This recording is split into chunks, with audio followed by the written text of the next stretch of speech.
Hello students, कैसे हैं आप सभी। जी हाँ, क्लास 8 कक्षा 8वीं के प्यारे प्यारे बच्चों को लाली वर्मा मैडम का नमस्कार और साथ ही साथ मैग्नेट ब्रेन्स हिंदी मीडियम की ओर से बहुत बहुत स्वागत।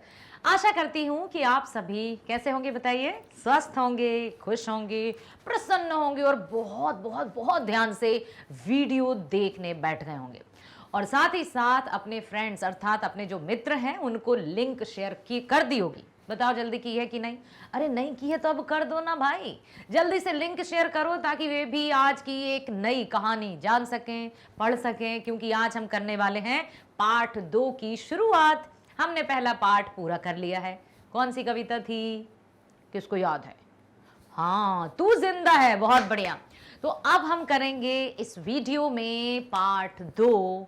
नाम है ईदगाह। लिखा है मुंशी प्रेमचंद जी ने। ईदगाह नाम तो सुना ही होगा, किसका लिखा है? प्रेमचंद जी का। क्या है इसमें, ये सब भी पता चल जाएगा, अभी बता दूंगी। तो पूरे कैसे सुनोगे बेटा, हर एक वीडियो को पूरा अच्छे से ध्यान से देखा करो, सुना करो, तभी आपको पाठ की कहानी या कविता का सार समझ में आएगा और उसमें से जब भी कोई प्रश्न पूछे जाएंगे तो आप यूं फटाफट बहुत अच्छे से उसके उत्तर लिख पाओगे। तो लिखा है प्रेमचंद जी ने। इस वीडियो में हम देखने वाले हैं लेखक परिचय और पाठ का सार कि पाठ में लेखक ने क्या बताया है, किस पर आधारित है। एक चित्र देख रहे हैं आप, एक छोटा सा बच्चा है, उसके हाथ में क्या है? चिमटा। साथ ही साथ एक दादी माँ है उनकी। तो ऐसा कुछ लिखा है। अब देखते हैं हम क्या है इसमें। तो सबसे पहले हम जानते हैं लेखक के बारे में। नाम है प्रेमचंद जी। जन्म कब हुआ था? 31 जुलाई सन 1880 को। कहाँ? लमही ग्राम, वाराणसी, उत्तर प्रदेश। तो बताइए प्रेमचंद जी का जन्म कब हुआ था? 31 जुलाई सन 1880। याद रखना, भूलना नहीं। 1880 से 1936। 1880 में जन्म, 1936 में मृत्यु। बहुत कम आयु में ही वे इस दुनिया को अलविदा कह गए थे। रचनाएं बहुत प्रसिद्ध हैं। आपने इससे पहले कोई सी रचना पढ़ी है उनकी? मुंशी प्रेमचंद जी की, प्रेमचंद जी की कोई रचना पढ़ी है आपने? कौन कौन सी कहानी पढ़ी है? पंच परमेश्वर थी, बूढ़ी काकी थी, बड़े भाई साहब थी, है ना, और ठाकुर का कुआं, पूस की रात, बहुत सारी कहानियां हैं। बहुत अच्छी गहरी अनुभूति, मतलब वास्तविकता से जुड़ी होती हैं ये कहानी, वास्तविकता से जुड़ी होती हैं उनकी बातें।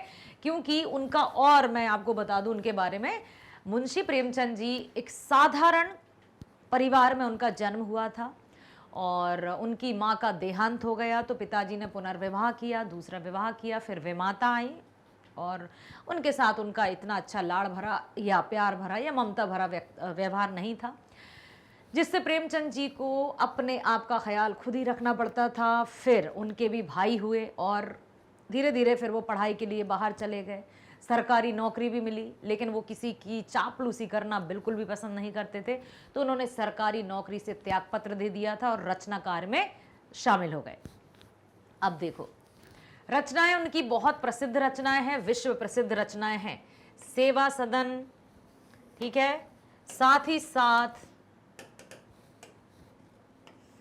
निर्मला, रंगभूमि, कर्मभूमि, गबन, गोदान, बहुत प्रसिद्ध उपन्यास है ये है गोदान, बहुत प्रसिद्ध उपन्यास जिसमें होरी अर्थात हरि राम, करबला, संग्राम, प्रेम की वेदी, मानसरोवर, नमक का दारोगा, पूस की रात, बड़े भाई साहब, मंत्र, बहुत सारी रचनाएं। कहा ना कि उन्होंने अपने लगभग 53-54 वर्ष की आयु में, छोटी सी आयु में ही उन्होंने हिंदी साहित्य को बहुत बड़ा योगदान दिया।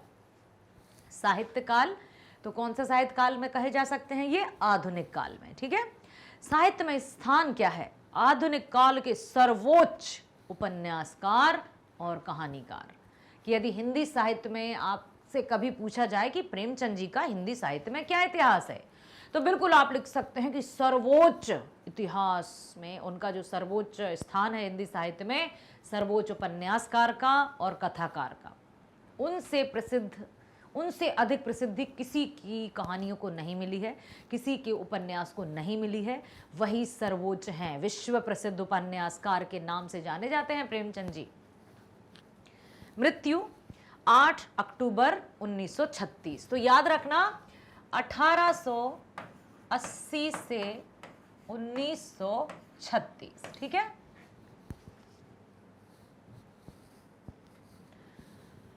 अब देखो, अब सुनो ध्यान से, ये जो कहानी है हामिद, इसमें एक छोटे से बच्चे का नाम है, ठीक है। अमीना उसकी दादी का नाम है।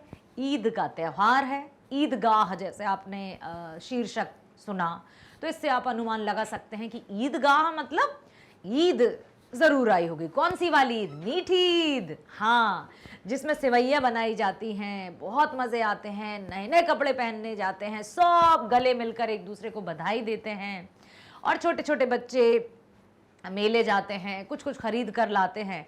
तो ऐसा ही समय था। प्रेमचंद रचित यह कहानी बाल मनोविज्ञान पर आधारित है, अर्थात जो चाइल्ड साइकोलॉजी है उस पर आधारित है। यह कहानी वंचित बचपन की परिस्थितियों पर मार्मिक ढंग से टिप्पणी करती है। अर्थात समझ रहे हो आप? मैं बताती हूं, नहीं समझ में आया होगा। वंचित बचपन की परिस्थितियों पर मार्मिक ढंग से टिप्पणी करती है। वंचित बचपन की परिस्थितियां, मतलब वंचित मतलब कोई सुख सुविधाएं जिनको नहीं मिली होती हैं। वंचित मतलब जो हर एक खिलौने, खान पान, अच्छे कपड़े लत्ते पहनने से जो बचपन बेचारा इन सब के बिना बीता हो, ऐसा गरीब और निर्धन परिवार की एक कहानी है, जिसमें एक लड़का है, नाम है उसका हामिद। बहुत ही गरीब निर्धन परिवार का लड़का है, हर मतलब सुख सुविधाओं से वंचित, अर्थात सारी जो सुख सुविधाएं हैं उनके बिना, सुख सुविधाओं के बिना। ठीक है। अभावग्रस्त जीवन बाल मन को वयस्क की तरह सोचने के लिए मजबूर करता है। कितनी बड़ी बात लिखी है उन्होंने। अभावग्रस्त जीवन, अभावग्रस्त मतलब कमियों से भरा हुआ जीवन। जब जिसके पास पैसे ना हो, कि जो चाहिए, जहाँ चाहिए वो चाहिए, ले लिया, जहाँ भी गए हैं खरीद लिया, जिस भी वस्तु का मन कर रहा है हमें तो चाहिए, दिला दी गई। यदि ऐसी स्थिति ना हो तो छोटा सा बच्चा भी बड़ों की तरह सोचने लगता है कि क्या करना है, कोई बात नहीं, नहीं ली तो क्या हुआ। तो ये जो इतनी छोटी सी, मतलब बचपन में ही बड़े बन जाने का जो कारण है, आर्थिक स्थिति है, आर्थिक कमजोरी है। और जो आर्थिक संपन्नता रहती है वो बड़े होने पर भी नादान बने रहते हैं, वो भी बहुत बुरी बात है। जिनको सारी सुख सुविधाएं ज़रूरत से ज़्यादा मिलती हैं, उन घरों के बच्चे अधिक ज़िद्दी हो जाते हैं और वो बड़े होकर भी ना तो किसी की बात सुनते हैं और उन्हें जो चाहिए तो चाहिए, चाहे वो अच्छा हो या बुरा। तो सही क्या है? बैलेंस, अर्थात जो असंतोषी जीवन जीते हैं, जिनके पास जो है उसमें संतुष्ट रहते हैं, आगे कुछ कर गुजरने की जिनमें जुनून होती है, इच्छा होती है, उनके लिए ये जीवन बहुत अच्छा है। तो यहाँ पर अभावग्रस्त जीवन बाल मन को वयस्क की तरह सोचने के लिए मजबूर करता है। हामिद है एक वो कैरेक्टर जो इस कहानी का मुख्य पात्र है। कौन है बेटा? हामिद। ईद के दिन की बात है। हामिद खिलौने की जगह अपनी दादी के लिए चिमटा खरीद कर लाता है। चिमटा क्या होता है? जिससे रोटी सेकी जाती है, ठीक है, जिससे रोटी सेकी जाती है। तो हामिद अपनी दादी के लिए चिमटा खरीद कर लाया, जबकि और जो उसके बच्चे थे, जो उसके मित्र थे और बच्चे थे उस गांव के, वो किसी ने खिलौना खरीदा, किसी ने वकील खरीदा, गुड्डा गुड़िया, किसी ने बंदूक खरीदी, तो किसी ने मिठाइयाँ खरीदी, लेकिन हामिद उसके पास बहुत कम पैसे थे, तो उस कम पैसों से भी उसने अपने लिए कुछ नहीं खरीदा, बल्कि अपनी दादी के लिए चिमटा खरीद लाया। क्यों? क्योंकि वो ये देखता था कि जब दादी चूल्हे पर रोटियां बनाती हैं तो उनके हाथ जल जाते हैं। तो बस उसको ये याद रहा था कि मेरी, और चिमटा भी नहीं था उनके घर में, इन आर्थिक स्थिति बहुत कमज़ोर, बहुत कमज़ोर। ऐसी भावना प्रधान कहानियां लिखी हैं प्रेमचंद जी ने कि यदि उनको हृदय से बिल्कुल बहुत अच्छे से पढ़ा जाए ना, तो आंखों में आंसू आ जाते हैं वास्तव में। ठीक है, तो अब वो जाता है और अपनी दादी के लिए चिमटा खरीद कर लाता है, जबकि उसकी दादी ने क्या पता कब से पैसे जोड़े होंगे, रखे होंगे कि चल बेटा कुछ खाया, बाजार मेला भरा है तो कुछ अपने लिए ले लेगा।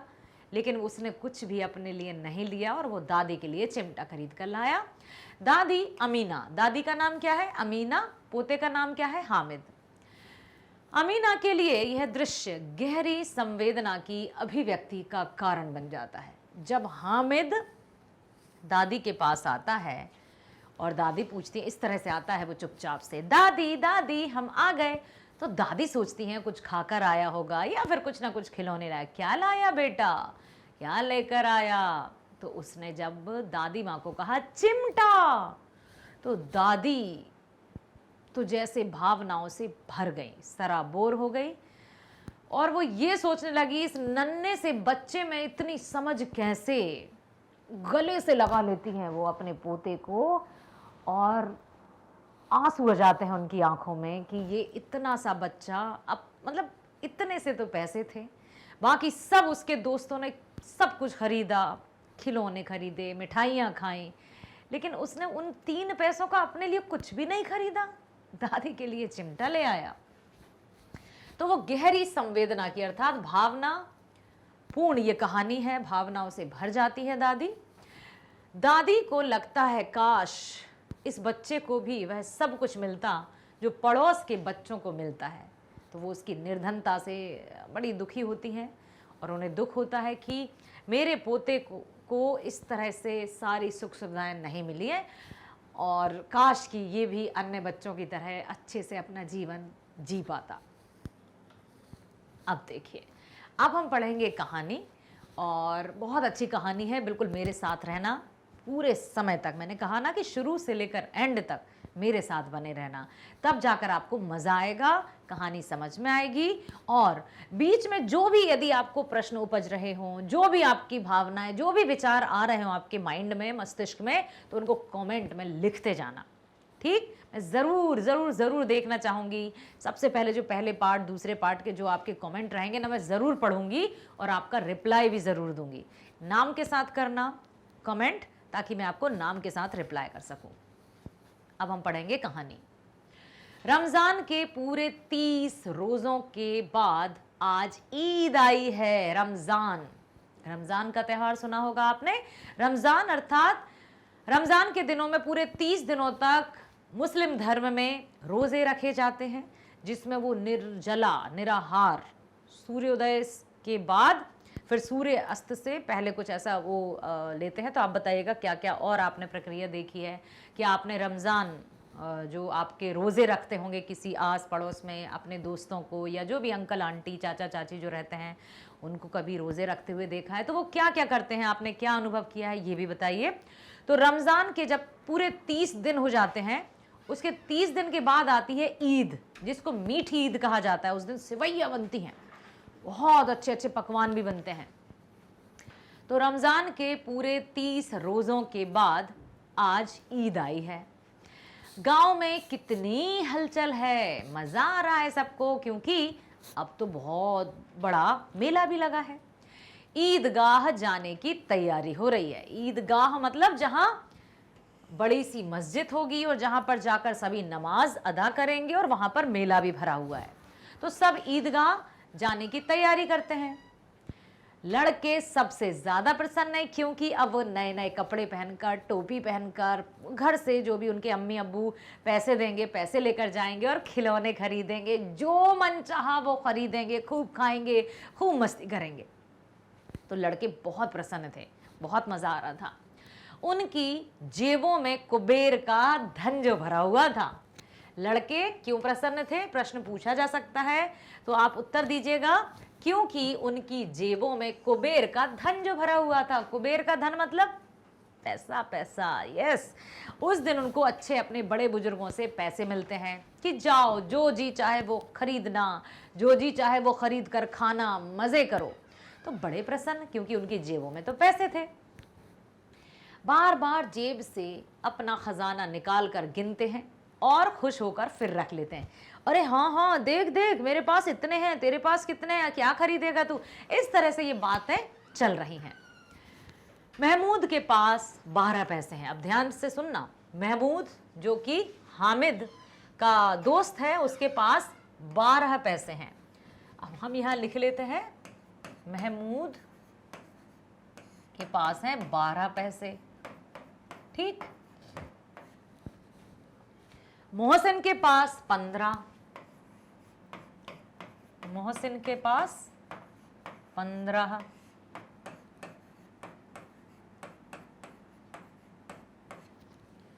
इनसे तो अनगिनत चीजें खरीद सकते हैं। मजे आ रहे हैं उनके। अरे बता बता तेरे पास कितने हैं, अरे भाई तेरे पास कितने पैसे हैं, भाई तेरे पास कितने पैसे हैं। कोई कह रहा है मेरे पास 12 पैसे हैं, किसी ने कहा मेरे पास 15 पैसे हैं। बहुत बड़ी बात थी तब। 5 पैसे, 10 पैसे और 20 पैसे तो हमने भी देखे हैं, हम भी आज के थोड़ी हैं, बहुत प्राचीन हैं। 5 पैसे कुछ इस तरह का रहता था। 5 पैसा जो रहता था ना, उसका शेप इस तरह से रहता था, उसमें 5 लिखे होते थे। फिर 10 पैसा कुछ इस तरह का होता था, उस पर 10 लिखे रहते थे। और 20 पैसा और बड़ा होता था, वो भी कुछ इस तरह का ही रहता था शायद, यदि मैं भूल नहीं रही हूं तो उस पर 20 पैसे लिखे रहते थे। फिर कहीं जाकर 25 पैसे आए, जिसको चवन्नी भी कहते हैं, चवन्नी।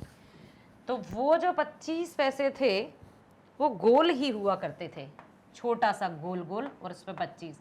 50 पैसे उससे थोड़े बड़े होते थे। फिर आया 1 रुपया। अरे भैया 1 रुपया तो बहुत बड़ी बात थी।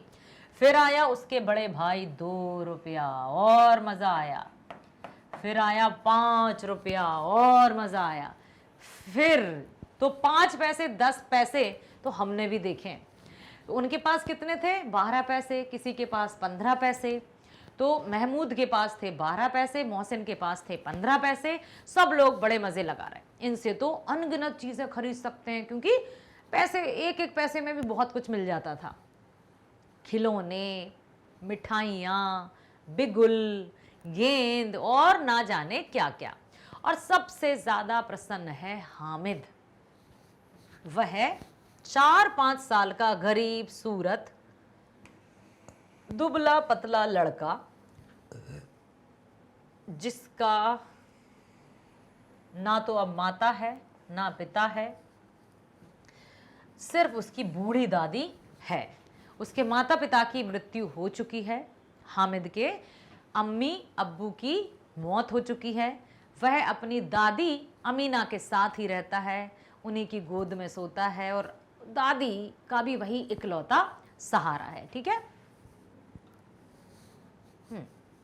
अब ये पैसे तो लिखे रहने देते हैं, ताकि, क्योंकि अब इनसे हमें बार बार काम पड़ेगा। अब लिखा है अभागिन अमीना। अमीना कौन थी बताओ, हामिद की दादी। अमीना कौन थी बेटा, हामिद आया है और अमीना, अमीना दादी है। तो यहां पर लिखा है अभागिन अमीना। अभागिन अमीना क्यों, क्योंकि बेचारी निर्धन है, ना तो उसके कोई आगे है ना कोई पीछे है, ना वो धनी है, निर्धन है। बस दादी और पोता रहते हैं। रो रही है क्योंकि उसको ये लग रहा है कि काश मेरे पास भी अधिक पैसे होते तो मैं भी अपने पोते को नए कपड़े पहनाती, नई टोपी लगाती, बहुत सारे पैसे देती। जैसे कि इसके अन्य जो दोस्त हैं वो बहुत सारे पैसों से मेले जाने की तैयारी कर रहे हैं, तो वो रो रही है। आज ईद का दिन और उसके घर में दाना नहीं, बहुत गरीब कि खाने तक का कुछ नहीं था। इस अंधकार और निराशा में वह डूबी जा रही थी। हामिद भीतर जाकर दादी से कहता है, तुम डरना नहीं अम्मा, मैं सबसे पहले आऊंगा, बिल्कुल ना डरना। अब बच्चों के साथ, उसके दोस्तों के साथ हामिद कहाँ जाने की तैयारी में है बेटा? ईदगाह, ठीक है। अब दादी कह रही बेटा जल्दी आना, है ना, देर ना करना। तो वो कहता है दादी तुम चिंता मत करो, मैं बहुत जल्दी लौट कर आऊंगा। तो लेकिन फिर भी बेचारी दादी बहुत दुखी है। अमीना का दिल कचोट रहा है, बहुत दुखी हो रही है वो। गांव के बच्चे अपने अपने बाप के साथ जा रहे हैं, हामिद को कैसे अकेले मेले में जाने दे। सब वो यही सोच रही कि मैं कैसे इतने छोटे से बच्चे को अकेले जाने दूं। सब लोग तो अपने अब्बू के साथ जा रहे हैं, हामिद के तो अब्बू थे ही नहीं, अब्बू तो पहले ही, अब्बू की तो मौत हो चुकी थी अब्बू। अब वो कह रही मैं कैसे इसको अकेले जाने दूं। तो वो डर रही है बच्चे को अकेले भेजने में, जो स्वाभाविक भी है। कहीं खो ना जाए, यदि खो गया तो क्या होगा। नन्ही सी जान, 3 कोस चलेगा। ओहो, 3 कोस पता है कितना होता है? एक कोस में लगभग 1.5 किलोमीटर रहता है। एक कोस लगभग 1.5 किलोमीटर जहां तक, ठीक है। तो अब आपको पता ही है कि कम से कम 5-6 किलोमीटर उसको चलना होगा। तो इतनी सी नन्ही सी जान कैसे जाएगा, क्योंकि उन सब के तो अब्बू उनको गोदी में उठा लेंगे, गोद में उठा लेंगे। कैसे जाएगा अकेले, क्या करेगा? बहुत पैर में छाले पड़ जाएंगे, जूते भी नहीं हैं। हो, ये सब बातें उनकी गरीबी को दर्शा रहे हैं कि अमीना कितनी गरीब थी, हामिद कितना लाचार था, और दादी बेचारी क्या करती। जूते भी नहीं है, वह थोड़ी थोड़ी दूर पर उसे गोद ले लेगी, लेकिन यहाँ सेवैयाँ कौन पकाएगा? अब उसने सोचा कि अच्छा मैं जाऊँ क्या? यदि मैं चली गई तो फिर जैसे ही वो आएगा उसको भूख लगेगी, तो सेवैयाँ कौन बनाएगा? क्या करूँ? बहुत सारी उधेड़ बुन में वो लगी हुई है, ठीक है। लेकिन यहाँ सेवैयाँ कौन पकाएगा? धोबिन, नाइन, मेहतरानी और चूड़ीहार सभी तो आएंगी, सभी को सेवैयाँ चाहिए। साल भर का त्यौहार है, सब लोग आते हैं। उस दिन का ये बताया है कि जो भी जैसे धोबिन हुए जो कपड़े धोते हैं, नाइन जो बाल माल काटते हैं, मेहतराइन जो साफ़ सफाई करती हैं, चूड़ी मूड़ी बेचती हैं, वो सब लोग आते हैं उस दिन। कि जैसे त्यौहार, जैसे होली हो, दिवाली हो या ईद हो, तो सब लोग कहते हैं चलिए दिवाली का चंदा दीजिए या फिर मिठाई खिलाइए, तो सबको देना चाहिए। और ऐसा होता है कि देते हैं, आज भी देते हैं सब लोग, चाहे वो होली हो, चाहे दिवाली हो, चाहे ईद हो, सब लोगों को खुश होकर दिया जाता है। तो अब वो सोच रही है यदि मैं चली गई तो फिर घर में जो कुछ है थोड़ा बहुत सेवैया वेवैया कौन बनाएगा, क्या करूं, अब क्या करूं, वो सोच रही है। लेकिन अपने पोते के लिए वो बहुत चिंतित है कि क्या किया जाए, कैसे इसका ख्याल रखा जाए, इतना नन्हा सा बच्चा कैसे चलेगा, बहुत बेचारी सोच रही है। अब बच्चों के साथ हामिद भी जा रहा था। उसने कहा दादी तू चिंता नहीं करना, मैं अच्छे से जाऊंगा और जल्दी से वापस आ जाऊंगा। तो जैसे तैसे उनके जो कौन कौन नाम थे देखो, महमूद, मोहसिन, उन्होंने भी कहा कि दादी जान चिंता मत करो, हम हैं हामिद के साथ, हम अच्छे से जाएंगे और अच्छे से वापस आ जाएंगे। तो दादी ने उसको कहा कि चलो ठीक है, अपने दोस्तों के साथ जा रहा है ना, अच्छे से लौट आना, समय पर लौट आना।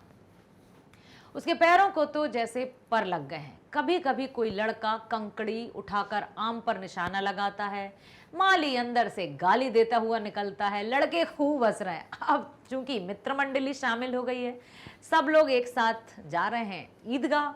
पता ही नहीं चल रहा है थकावट है, थक गए या पैरों में छाले पड़ गए, किसी को कुछ फर्क नहीं पड़ रहा है। अरे आम, फिर किसी ने आम पर पत्थर मारा, इधर से माली ने देख लिया तो माली आग बबूला होता आया और हंसकर फिर सबके सब झुंड जो था, मित्रों का झुंड था, वो आगे बढ़ जाता है। ईदगाह आ गए, अब ईदगाह पहुंच गए हैं।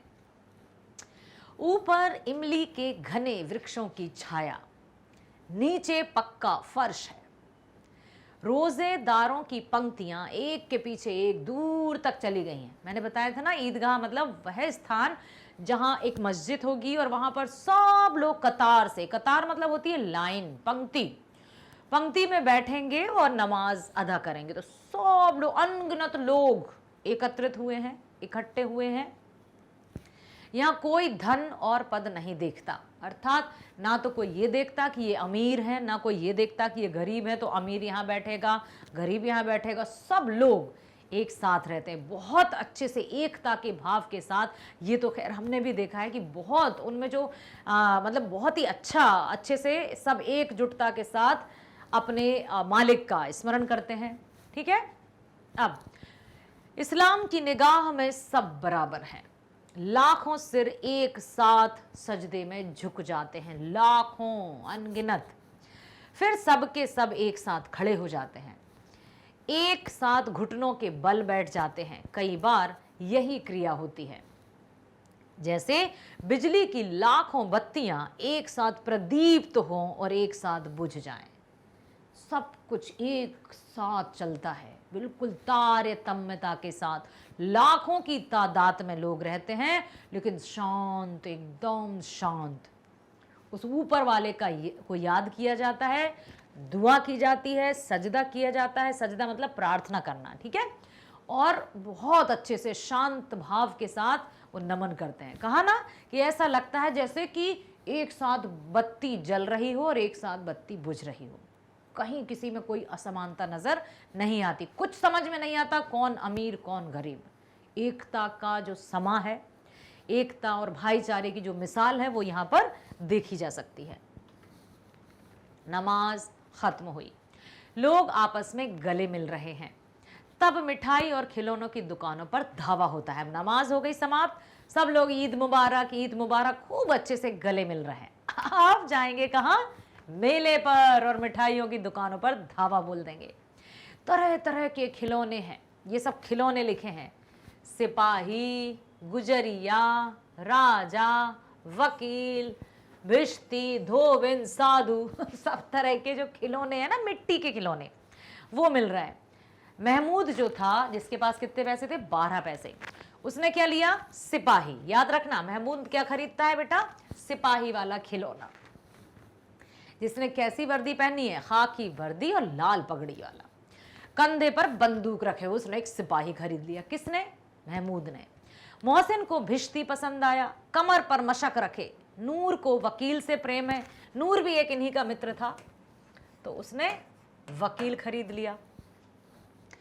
काला चोंगा, नीचे सफेद अचकन, एक हाथ में कानून का पोथा लिए। जिसको जो समझ में आया उन्होंने उन पैसों से खूब खरीदारी की, खूब मजे आए, खूब मिठाइयाँ खाई।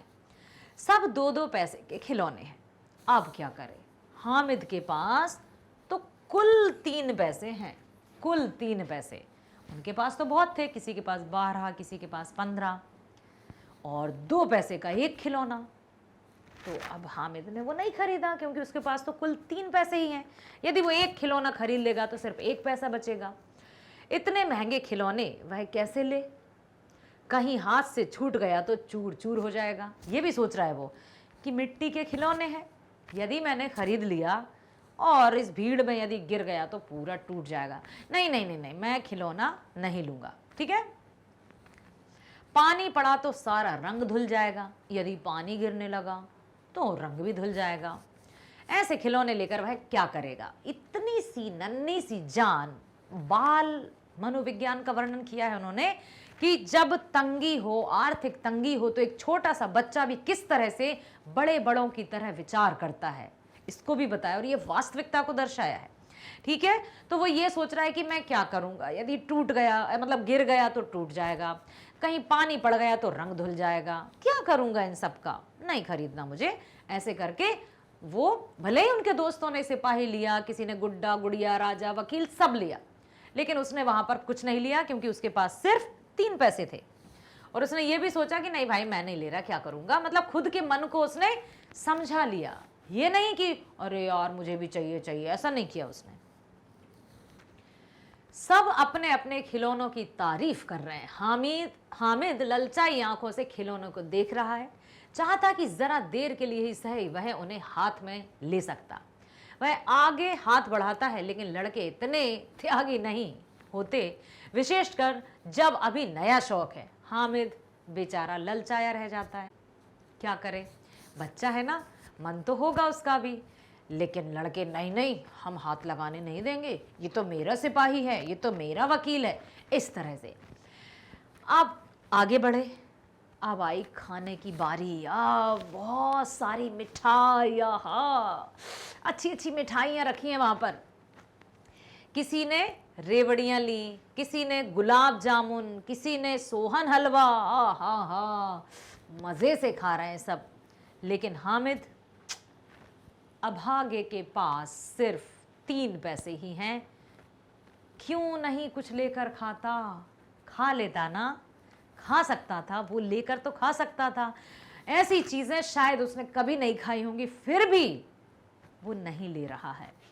मोहसिन उसकी ललचाई नजरें देखकर कहता है, हामिद रेवड़ी ले, खा, कितनी खुशबूदार है।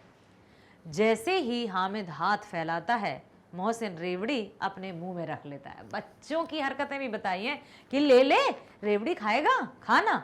तो हामिद ने जैसे ही हाथ बढ़ाया, वो खुद चट कर जाता है।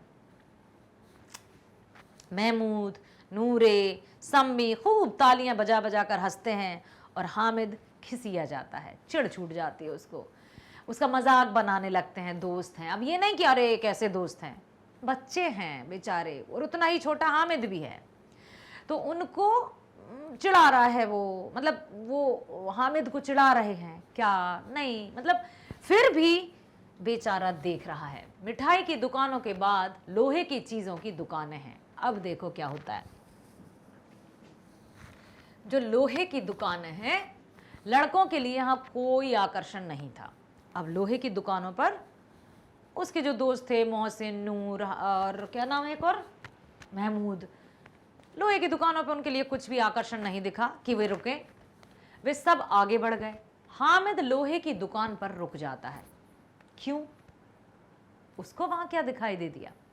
कई चिमटे रखे हुए थे, कई चिमटे रखे हुए थे। उसे ख्याल आया, दादी के पास चिमटा नहीं है, तवे से रोटियां उतारती हैं तो हाथ जल जाता है।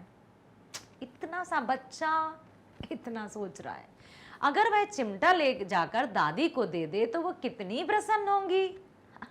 जैसे ही चिमटे पर उसकी नजर पड़ी, उसके मन में दादी याद आ गई, क्योंकि दादी और वो दोनों परिवार, मतलब दोनों ही रहते थे और एक दूसरे की भावना और आत्मीयता से जुड़े हुए थे।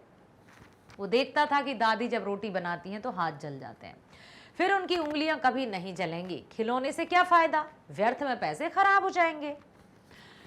अम्मा चिमटा देखते ही कहेंगी, मेरा बच्चा अम्मा के लिए चिमटा लाया है। ये भी सोच रही कि जैसे ही हामिद क्या सोचता है, जैसे ही मैं उनके लिए चिमटा लेकर जाऊंगा तो मेरी अम्मा अर्थात मेरी दादी कितनी खुश होंगी कि अरे वाह, मेरा बच्चा तो चिमटा लेकर आया है। हजारों दुआएं देंगी, फिर पड़ोस की औरतों को दिखाएंगी, सारे गांव में चर्चा होने लगेगी, हामिद चिमटा लाया है, कितना अच्छा लड़का है। इन लोगों के खिलौनों पर कौन दुआएं देगा? टूट जाएंगे। बड़ों की दुआएं सीधे अल्लाह के दरबार में पहुंचती हैं और तुरंत सुनी जाती। ये सब उस नन्हे से बच्चे के दिमाग में चल रहा है। दुकानदार से बड़ी मुश्किल से मोल भाव करके हामिद ने चिमटा 3 पैसों में ले लिया। कुल कितने पैसे थे उसके पास? 3 पैसे ही थे और मुश्किल से 3 पैसे में उसने चिमटा खरीद लिया। उसे कंधे पर रखा, मानो बंदूक है, और शान से अकड़ता हुआ साथियों के पास आया। मोहसिन ने हंसकर कहा, ये चिमटा क्यों लाए पगले?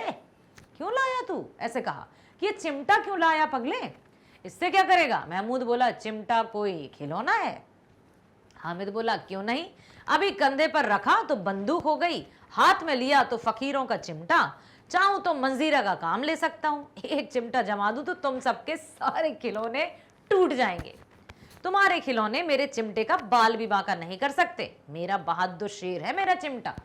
अब देखो कितनी, मतलब उन्होंने कितनी भावनात्मक तरीके से इस कहानी की रचना की है। सम्मी ने खंजरी ली, प्रभावित होकर बोला, मेरी खंजरी से बदलोगे? ओ देखो जरा। अब जब हामिद ने चिमटे की विशेषता बताई कि मेरा चिमटा जो है ना, सबके खिलौनों, एक ही चिमटे से सबके खिलौने टूट जाएंगे, खंजड़ी ली। खंजड़ी क्या होती है? सिर्फ डपली की तरह बजाने का होता है। तो उसने खंजड़ी ली तो वो कहने लगा, अच्छा मेरी खंजड़ी लेगा तू, मुझे चिमटा देगा तू? सब लोग उसके चिमटे को पसंद करने लगे। हामिद ने खंजड़ी की ओर उपेक्षा से देखा। नहीं मुझे नहीं चाहिए, मेरा चिमटा चाहे तो तुम्हारी खंजरी का पेट फाड़ दे, डपली है तो फटी जाएगी। चिमटे ने सभी को मोहित कर लिया।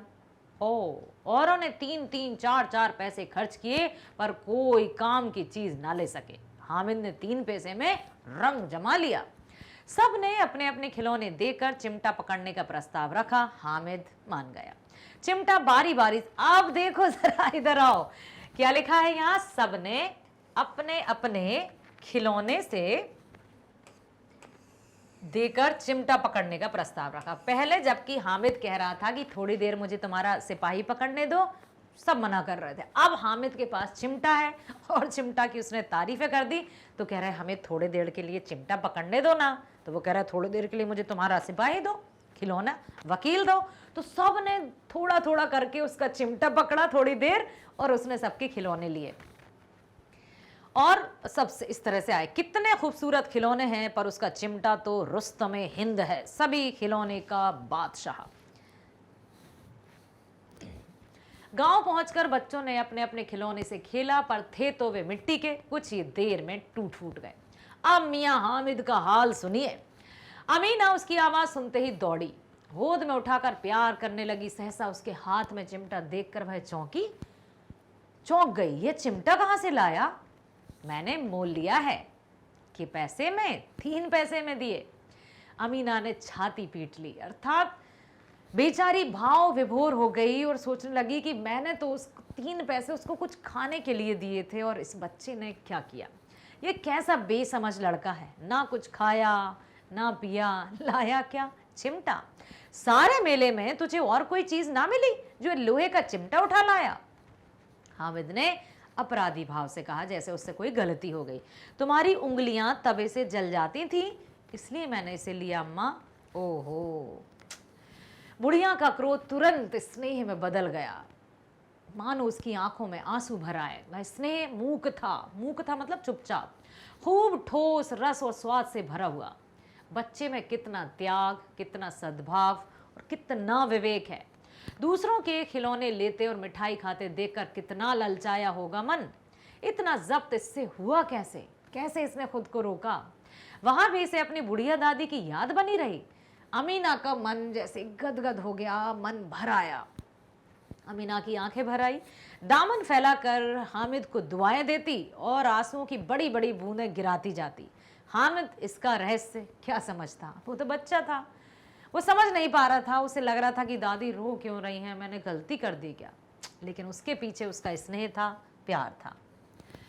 आइए जानते हैं उसमें कुछ इस पाठ में कुछ नए शब्द आए हैं, नवीन शब्द हैं, उनके अर्थ क्या है। जैसे अमीना बड़ी अभागिन थी। अभागिन मतलब भाग्यहीन स्त्री। गत मतलब पिछला। दिल कचोटना, अफसोस होना, मन में कसक होना, घबराना। ईदगाह वह स्थान जहां ईद के दिन नमाज पढ़ी जाती है। सजदे सम्मान से सिर झुकाना। निगाह दृष्टि, नजर। प्रदीप्त जला हुआ। मशक पशु की खाल से बना थैला। भिश्ती मशक से पानी भरने वाला। पोथा मोटी किताब या कॉपी। उपेक्षा नजरअंदाज। विवेक भले बुरे का ज्ञान या समझ। जब्त मतलब दबाया हुआ। गदगद अत्यंत प्रसन्न। दामन आंचल, ठोस मजबूत। ये शब्द हैं जो कि आपके पाठ में दिए गए हैं। प्रिय बच्चों, आशा करती हूँ आप बहुत अच्छे से ध्यानपूर्वक सुन रहे हो। और बताओ जल्दी, सारे मतलब पूरे समय इस वीडियो में मेरे साथ कौन कौन रहे? सच्ची सच्ची बताना, ठीक है? कमेंट कीजिए और बने रहिए हमारे साथ। मिलते हैं नेक्स्ट वीडियो में। स्वस्थ रहना, खुश रहना। Bye bye. Thank you so much.